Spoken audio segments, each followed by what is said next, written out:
విజయనగరం జిల్లా వంగర మండలం బాగెంపేటలో జరిగిన ఈ దొంగతనం ముచ్చట చాలా చిత్రం అంటే చిత్రంగా ఉన్నది. బాగెంపేటలో ఉండే పశుపర్తి శంకర్రావు అన్నట్టు ఆయన మొన్న జూలై 25 తారీఖు నాడు ఇంటి లాదులతో కూడి ఏదో పని పడితే హైదరాబాద్ పోయిరట తాళం వేసి. ఈ ఇంట్లో దొంగలు పడి 20 తులాల బంగారం, ఎండి వస్తువులు, ఇత్తడి సామాన్లు అన్ని ఎత్తుకపోయిరట.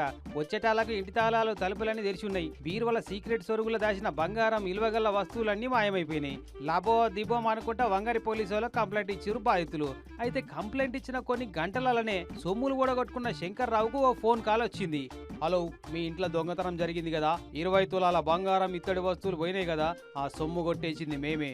నీ సొమ్మంతా నీ ఇంటి ముంగటున్న స్కూటీ డిక్కులో పెడుతున్నాం. వెంటనే మీరు పెట్టిన పోలీస్ కేసు వాపస్ తీసుకోవాలి అని ఫోన్ కట్ చేసిరట. ఈ దొంగ టీం కు కెప్టెన్ అసుంటోడు రెడ్డి గోపాలకృష్ణ నాయుడట.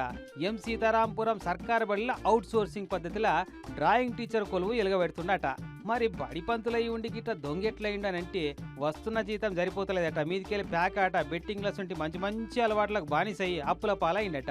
ఇక ఇట్లా అయితలేదని దొంగ వృత్తిని పార్ట్ టైం జాబు లెక్క ఎంపిక చేసుకొని పొద్దంతా పంతులు లెక్క పొద్దుగానే దొంగ లెక్క మారి దొంగతనాలు చేస్తుండట.